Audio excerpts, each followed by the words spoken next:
but not the least for now, no, for the BI, nasaan na nga pala si Harry Roque? Or at least si Harry Roque pumunta sa Singapore sa loob ng isang araw. Diba na pumunta siyang Shanghai for one day? Good morning, ma'am. An internal investigation is still underway, ma'am, and I think it's very premature to conclude kung ano man ang pulot-dulo ng lahat ng ito, ma'am. And if the committee will allow me, the committee chair will allow us to defer the answer, and we can submit to it in an executive session, considering that there are still live manhunt operations and after operations, hot pursuit operations still ongoing, ma'am. Thank you. And the committee wishes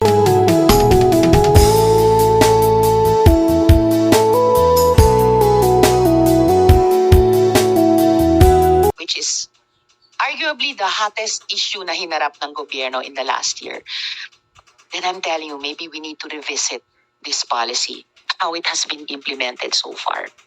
Kasi we are letting these rotten apples, no, like itong sina Liu Xun, Kong Xiangrui, at saka Wang Xiangle, just get away scot-free. Okay. And the reason na it's so disturbing is tiyak pa sa sikat na araw na maghasik na lang ulit ng lagim ang mga yan. Baka nga nakabalik na sila or ang mga tulad nila dito sa Pilipinas. Patungkol pa rin sa tila napaka-porous natin ng mga borders, parang napakadaling takasan o pasukin ng mga kriminal na elemento. Pwede niyo po bang talakayin naman ang immigration status ng mga nababalitang Chinese spies at kung paano sila nakakapasok at nakakapirme dito sa Pilipinas? Has the PI even taken cognizance of this issue? And ano ang kaalaman niyo doon? Yes, Madam Chair, we're closely coordinating with the NBI cybercrime with regard to that particular case. Hindi ko lang dala, ma'am, yung case folder, but we have the identities and the visa details nung first 5 na pinress release pinesend sa isang press conference ng NBI. At ano po yung kanilang immigration status, itong first 5? I will check, ma'am, and I will update you, ma'am, with regard to the visa details. Please do that, Chief, within this hearing. Yes, Madam Chair. And thank you. Habang may criminal charge filed case dun po sa 5 for espionage, yun din naman po ang aming kinukomit sa NBI na sasampahan din ho namin ng immigration violation and charge.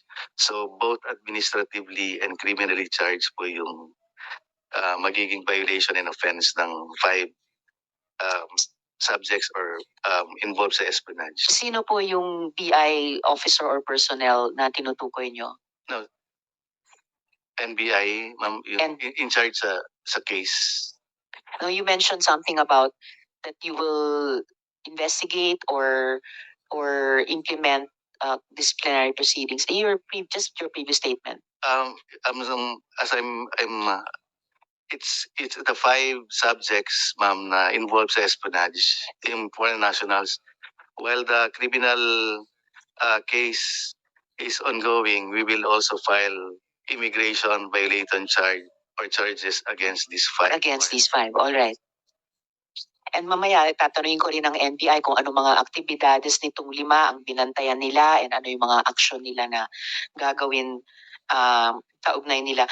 Would you be able to also tell us during this hearing anong mga, paano sila nakapasok at nakapirme dito, itong 5? Thank you. We'll be awaiting that.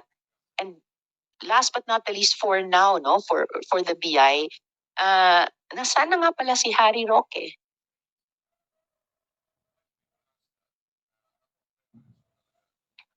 Kung hindi nyo alam kung paano nakatakas si Go Huaping, alam nyo ba kung nasaan si Harry Roque sa ngayon?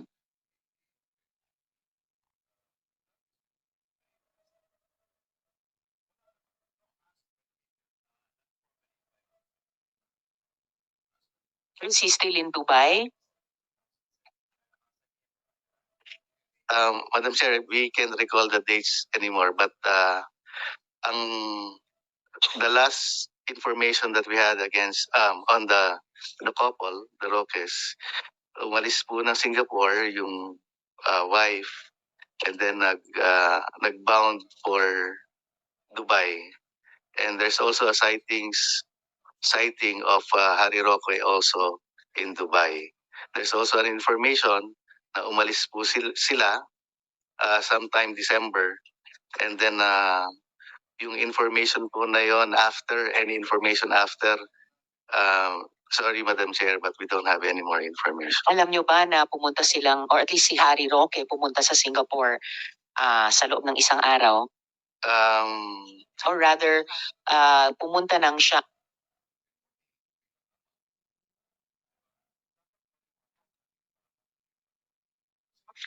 Alam nyo ba na pumunta siyang Shanghai for 1 day? Meron pong information pero wala po kaming validated proof na nag-enter po siya ng China. At meron ba kayong information or validated proof na mula sa Shanghai, na isang araw lang ang tinagal niya doon, tumuloy siya sa Macau?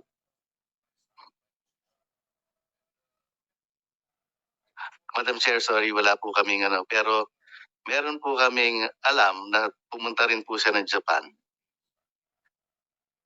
And hindi po siya nakaalis. Supposed to be bound for US, pero denied flight, denied check-in. So, wala rin naman hong holdings ang Japan Police or Japan Immigration. Then after that, wala na po kami information. Saan po siya sa Japan ayon sa information? Wala po kaming exact details. And bound supposedly saan sa US ayon sa information? We don't have any information also, Madam Chair. So do you know if he's still in Macau? Sorry, Madam Chair, we don't have any information. Alright, salamat Chief Manahan. Dako na muna ako sa Department of Justice. Yes, ma'am, Attorney Torrevillas, Attorney Olivia. So ma'am, pwede niyo po ba kaming bigyan ng general update sa mga kasong na isampa laban kina Guo Huaping, dun po sa Bamban Pogo, at saka kina Cassandra Leong at Harry Roque naman sa Porac Pogo, pati po kina Yang Jianxin alias Tony Yang at iba pa. Good morning, Madam Chair. For the Bamban case filed against Alice Goo, we filed the information for qualified human trafficking in September of 2024. And the bail hearing, the bail application of Alice Goo and her co-accused are all denied by the Honorable Court in December last year. And we will terminate the presentation of evidence by March 31. The defense will present its evidence in May of 2025. Also, for the Porac case, there is already a draft resolution against Cassie Ong, Harry Roque, and other respondents in the Porac case. Ano naman pong kay Tony Yang alias Yang Jianxin, may update po ba doon? I am not familiar, Madam Chair, of the case filed against Tony Yang. If Tony Yang is included in the Porac case, I am not familiar. Tama, hindi po siya included sa Porac case. Kundi sa kaso kaugnay ng Cagayan de Oro. And then, mabalik lang kahit kaunti dun sa pagtakas ni Guo Huaping patungkol dun. Ano naman po yung mga update sa mga kaso laban sa mga tumulong sa kanya? Halimbawa, kung mayroon kay Mayor Dong Kalugay at yung mga abogado din ni Guo Huaping, kabilang na po yung notaryo na nameke ng dokumento. Meron po bang update sa kanila? For the lawyer before whom Alice Goo subscribed, her counter affidavit, I think there is a criminal case filed against him. It was also investigated by the prosecutors of the Department of Justice. And for those who helped Alice Goo, I am not familiar if there is any criminal case filed before the Department of Justice. Salamat. Baka mamaya maitanong ko rin sa DILG, lalo na tungkol kay Mayor Kalugay. And then ma'am, and colleagues, no, last week, my colleague here, Senator Sherwin Gatchalian, revealed that there are still pogo bosses in the country and they are transitioning to other crimes. Na-quote din po ang PAOK through its spokesperson, Dr. Winston Casio, that they will be able to identify the pogo bosses who are still here and help neutralize their activities. So tama po ba, attorney, na sa pagkaalam no ng DOJ na these pogo bosses have transitioned or are transitioning to other crimes? Yung scamming operations po ba ay still underway? At paano na po sa pagkaalam ng department, paano na po yung bagong modus operandi ng mga scamming operations na ito?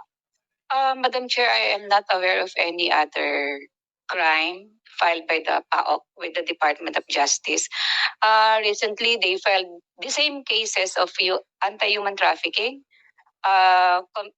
particularly organizing labor trafficking for purposes of financial gain through scamming. Scamming is only a mode utilized by the POGO bosses for purposes of financial gain. Salamat, attorney. Actually, yung nabanggit yung human trafficking at labor trafficking, mababalikan din in a later question about yung bagong modus na napansin namin at isinusumbong ng mga patuloy na victim survivors na ginagamit nitong mga pogo.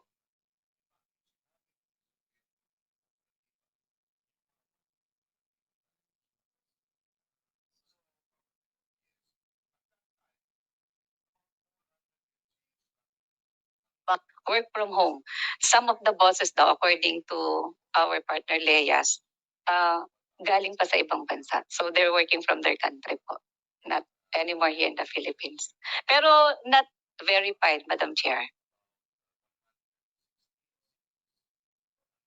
Pero dahil may at least information na ganon, siguro kailangan talagang alamin kasi alam natin nagmo-morph talaga yung mga pogo, hindi lang sa modus operandi, baka pati sa location ng pag-work from home nila. At meron din po bang, sigurado ko alam na rin ito ng DOJ, no? Mayroon ding lumilitaw na mga pogo operations na patuloy din sa mga casino. Namo-monitor din po ba ito ng department? As chairman of the task force against human trafficking, we have not received any criminal case filed by our partner Leas po. At this point, tanungin ko quickly ang PAGCOR. May namomonitor din po ba kayong dito na nagpapatuloy sa mga casino yung mga lumilitaw na pogo operations? Yes, Attorney Jessa Maris. Madam Senator, wala po. Gusto rin po namin linawin na hindi na po kami nag-i-issue ng any internet gaming license or offshore gaming license po. Lalong-lalo na po sa mga casinos kasi po nakita po namin sa news na gusto po yung linawin at we would like to put on record that we have not issued any license pertaining to that kind of activity. Of course, and alam naman ito siguro ng PAGCOR at ni-raise ko sa Executive Secretary, may kailangan ding ayusin dun sa executive order kasi parang nagbibigay ng loophole, palusot sa mga POGO o dating POGO na ngayon nagta-transition into continuing their criminal activities within casinos na nasa jurisdiction ng PAGCOR. Oo. If I could just a few more questions sa DOJ bago magpatuloy sa tanong sa PAGCOR. So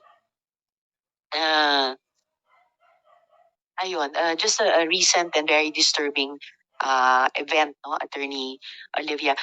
Totoo ba yung haka-haka tungkol sa isang estudyante sa isang international school na Pogo-related daw ang pag-kidnap sa kanya? I have no information, Madam Chair, about that. May information po ba tungkol dito yung PNP at saka yung NBI? Who's the spokesperson this morning for the PNP on this kidnapping case at kung related ba ito sa Pogo? Who could speak to this? Would it be General Torre or one other of the PNP resource persons? Yes, General. Good morning, ma'am. An internal investigation is still underway, ma'am, and I think it's very premature to conclude kung ano man ang pulot-dulo ng lahat ng ito, ma'am. And if the committee will allow me, the committee chair will allow us to defer the answer, and we can submit it in an executive session, considering that there are still live manhunt operations and after operations, hot pursuit operations still ongoing, ma'am. Thank you. And the committee wishes you the best in those operations. So Maraming by all salamat po. means, apo, sa executive session na lang po, may update ang subcommittee at ang committee about this. NBI, do you have any information about this case na handa nyo nang sabihin sa komite? Yes, Chief Malyari. Good morning po, Madam Chair. From my end, wala po akong information, but if the committee will allow me to communicate with the Assistant Director for Intelligence, I would be able to get an update from him, kung meron pong ginagawang information gathering at investigation ng aming Intel Service. We would provide yung update immediately po.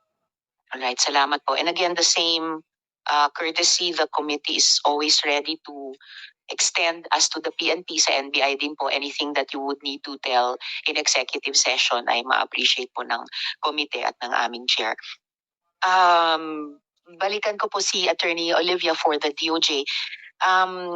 At ito kaugnay nung una yung binanggit kanina, yung sa human and labor trafficking, no? Sa kasalukuyan po, may mga Pilipinong tinutulungan ng aming opisina in coordination with Philippine Embassy officials both in Thailand and Myanmar.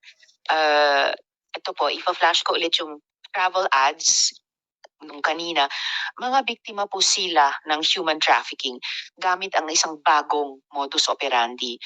Ang mga ads na ito ay pinopost sa social media, nagkukunwaring promo or raffle para sa libreng travel papuntang Thailand. Hihingin yung pangalan at contact details sa comments at kunyari ay pipiliin silang panalo. Dadalhin sa Thailand pero at hindi nila alam, pagdating doon, di pala bakasyon ang pakay sa kanila. Human trafficking na.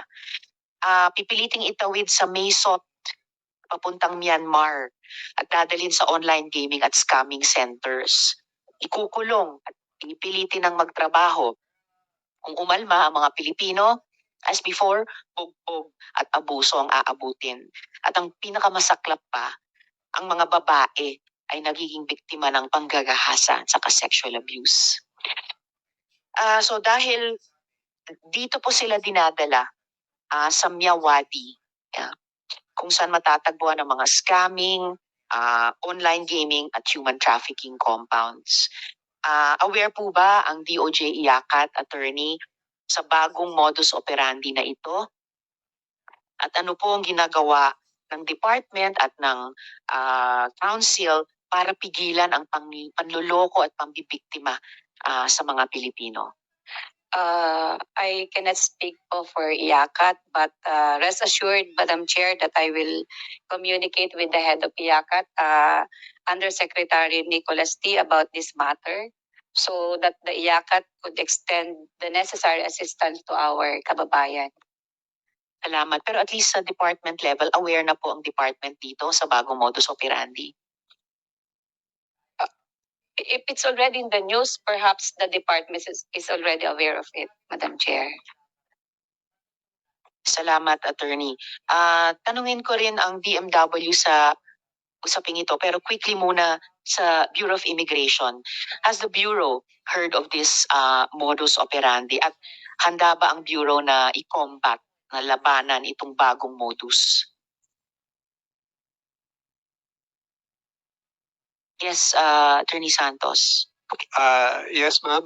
As Chief Olive of the DOJ said that it's already in the news, and I believe, ma'am, with our numerous interceptions for possible victims of human trafficking at our ports, international ports, we regularly deny the departure of potential trafficking victims, and in fact, once these are their departures are denied, we, as a matter of course, release in our press release their story of the possible circumstances that they are possible victims. Pero bagong modus nga ito baka hindi mag-a-apply sa kanila yung usual markers ng Bureau for Human Trafficking. Nagmumukha silang turista na sinuwerte sa isang raffle. Handa ba ang Bureau na labanan din yung ganitong bagong modus? Thank you, ma'am. We take note of this new modus, and we are confident that we will be able to detect possible victims under this new modus. Alright, salamat, Attorney Santos. So quickly to ask DMW, sino nga po yung, yes sir, Asec de Guzman, aware po ba ang department sa bagong modus at ano po yung, kung aware na po, ano pong ginagawa ng department para tulungan yung mga kababayan natin dito? Yes, ma'am. Good morning po. Ma'am, on the preventive side, ma'am, we continue to engage at least in the public information campaign para at least ma-prevent po yung pag-alis sa mga kababayan natin at huwag mabiktima ng scam or modus na ito. Patuloy po yung suporta ng Department of Migrant Workers at pakikipagtulungan sa Interagency Council Against Trafficking. We're an active member agency. And at the same time, ma'am, we have recently opened a migrant workers office in Bangkok. Okay, I was in Bangkok last week, ma'am, attending also a regional dialogue. And at the fore of the regional dialogue, ma'am, yung RSO ng Bali process natin is actually the topic on scam hubs. Mainit po itong usapin na ito.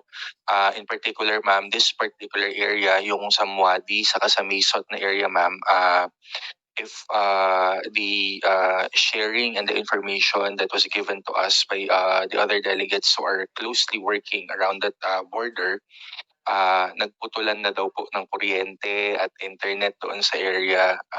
So at least may crackdown na nangyayari sa side na yon. On the part of the Department of Migrant Workers po, together with the Department of Foreign Affairs, we treat all of the reports seriously. Kung meron pong kinakailangang ma-rescue o matulungan, we closely coordinated po with the Department of Foreign Affairs. So far, ma'am, since nagsimula po itong issue na ito, with the rest of yung tinatawag nating CMV, Cambodia, Myanmar, and Cambodia, Myanmar, and Laos, CML, CLM na area.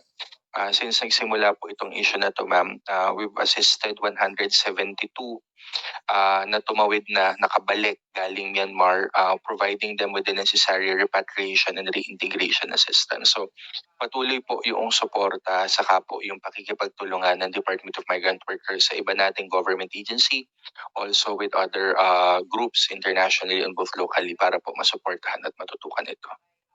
Maraming salamat, Asec, at maraming salamat higit dun sa tulong nyo dun sa 172 na paki-take note lang yung nabanggit ko kanina, mga 100 pa na naghihintay ng rescue. Gusto talagang makauwi, naiipit sa burokrasya, baka makatulong itong CML and of course Pilipinas para matulungan sila. And ganun din po yung impormasyon namin tulad nung sinabi ninyo na pinutulan na ng kuryente at saka internet. Nga lang, somehow, yung mga scam hubs na yon, na pati yung gumagamit nitong bagong modus, somehow nasusuplayan pa rin nila ng kuryente, at least yung quarters ng mga bosses doon. At may internet pa rin. Hindi na yung walang kuryente at internet yung tulugan, yung tirahan, so-called, ng mga nagtatrabaho doon. Pero yung scam offices and rooms mismo, may internet pa rin. So patuloy pa rin yung kita ng mga scam bosses doon. Pero gaya ng pinakita naming photos kanina, paterible yung living conditions, pati ng mga kababayan natin doon. Very good to know na tuloy yung Bali process, and sana ma-maximize, ma-optimize talaga ito. So, safe to presume na yung bagong MWO natin sa Bangkok, updated sa Bali process at pati sa bagong modus operandi na ito, ASEC? Yes po, ma'am. Actually, ma'am, when we were there, sandali lang po kaming nagka-meet noong ating labor attaché sa Bangkok at on the first night that I arrived in Bangkok to attend the Bali process, yun lang din yung available time ni Labat because for the succeeding days, ma'am, he was actually busy together with embassy staff attending doon sa mga patawid po galing ng mga border para po ma-repatriate. Continuous po yung repatriation natin, Madam Senator. If I'm not mistaken po, last week 5 po yung na-repatriate from that border. And 2 weeks prior, I think nung 2nd or 3rd week ng February, we had 16 repatriated from that particular area in Wadi and of also in Maysot. So I'm not we were not the agency that would be the best in discussing regarding yung repatriation sa yung efforts to bring them forward or bring them home. Pero rest assured, ma'am, that it's an interagency matter po na talagang pinagtutulong-tulungan po namin. Maraming salamat para doon, ASEC. Tatanungin ko rin ng pati ang DFA tungkol doon mamayan. But please do take note na yung gender dimension din nitong problema kasi at least one of the Filipinas has complained of being raped by their Chinese bosses. Ma'am, if I could add lang po, kasama po doon sa niripaso namin na proseso ng pagpapauwi at least pagre-repatriate, yung pong yung victim referral system po ng IACAT with the help po of ASEAN Act. It's one of the international groups that is actually supporting us. And with that, ma'am, DSWD and the Department of Health are actually on board. For the part of the DSWD, ma'am, as part of the IACAT, as an IACAT member agency, yung referral system po sa kanila, saka yung victim handling process po nandoon in place po from the psychosocial to the physical and the health support system po nandoon po, ma'am, para masiguro po natin that it's not only about the rescue and bringing them home, but more importantly is ma-uplift at kahit papaano hindi po ma-revictimize or ma-retraumatize, I should say, yung ating mga kababayan once they get home and once we support them back on their feet here. Maraming salamat, ASEC, at sa DMW. Huling tanong na lang at this point para sa DOJ before I move to back to PAGCOR. So, Attorney Olivia, yung susunod kong mga tanong ay bilang ang department ka ay gaya ng nabanggit nyo kanina, tagapamuno ng task force para ipasara at paalisin yung mga pogo sa ating bansa. Pwede nyo po bang kaming bigyan ng overall update sa ginagawa ng task force sa ngayon? Kasama na po ano yung mga challenges na hinaharap nyo at overall again, not just for the department, bakit parang hirap na hirap tayong alisin yung mga pogo bosses sa ating bansa? For the Task Force Against Human Trafficking po, we provide case build-up assistance with our partner LEAS, the National Bureau of Investigation, Presidential Anti-Organized Crime Commission, and the PNP as well, Madam Chair. Not only that, we also provide legal assistance to those who are victims of human trafficking, not only po POGO-related cases, pero lahat po ng human trafficking cases.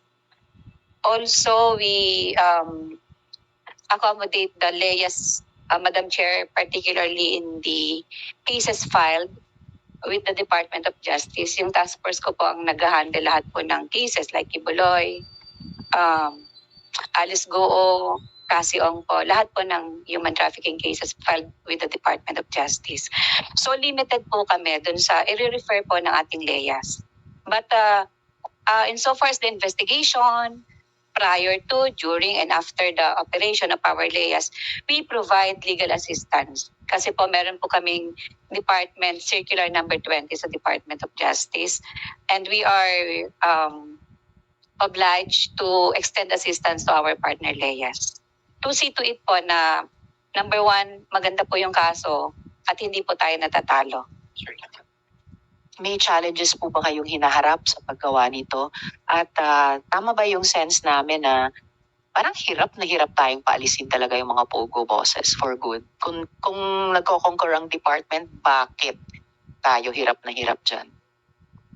Hindi ko po pwedeng sabihin na hirap kasi, Madam Chair, limited po kasi ang aking authority dun sa cases filed with the Department of Justice and assistance provided by the task force to our partner leyas. So limited po ang knowledge ko tungkol sa pagpapaalis. But insofar as the task force is concerned, marami pong operation ng ating partner leyas. Hanggang ngayong month po, nag-ooperate po sila. Nag-extend kami ng assistance, case build-up assistance, investigation. So sa tingin po ng task force, ginagawa po naman ng leya natin yung kanilang trabaho to operate po against the illegal POGO businesses in the Philippines. Any challenges being faced po? Medyo marami lang po masyadong na-ooperate. So minsan, maraming request. Sa sobrang dami po minsan ng request, minsan maghapon na nagki-case build up ang mga prosecutors, and minsan pati po ang partner leyas. Sa sobrang dami po ng nare-rescue, sobrang dami po ng naaaresto, and yun pong track ng pagki-case build up. Yun po. Sobrang dami siguro dahil sobrang daming naging problema natin sa POGO. So nandun tayo sa early part, pinakamahirap na decisively ma-deal talaga ng end dito sa POGOs na ito. Pero maraming salamat po, Attorney Olivia, at sa department. So balik naman po ako sa PAGCOR, no, mga kaugnay na tanong natin dito. So will it be Attorney Jessa or will General Villanueva? Since the President's declaration of the POGO ban nung SONA, pwede po bang magbigay ng recent updates ang PAGCOR tungkol dito? May estimation na po ba ang corporation kung ilan pang mga POGO ang nag-ooperate dito sa atin? Madam Senator, just to give an update po with regard to the closure of the IGLs po upon the pronouncement of the President po. Since July 22, 2024, PAGCOR ceased issuing and renewing all internet gaming licenses and authorizations for service providers. And by December 15, 2024, all 42 internet gaming licensees and 18 authorized providers have already been canceled. And the total operating sites are 304, and all of these were also closed before December 31, 2024. So ngayon po, patuloy pa rin naman po yung pag-ikot para po masigurado po yung closure nila.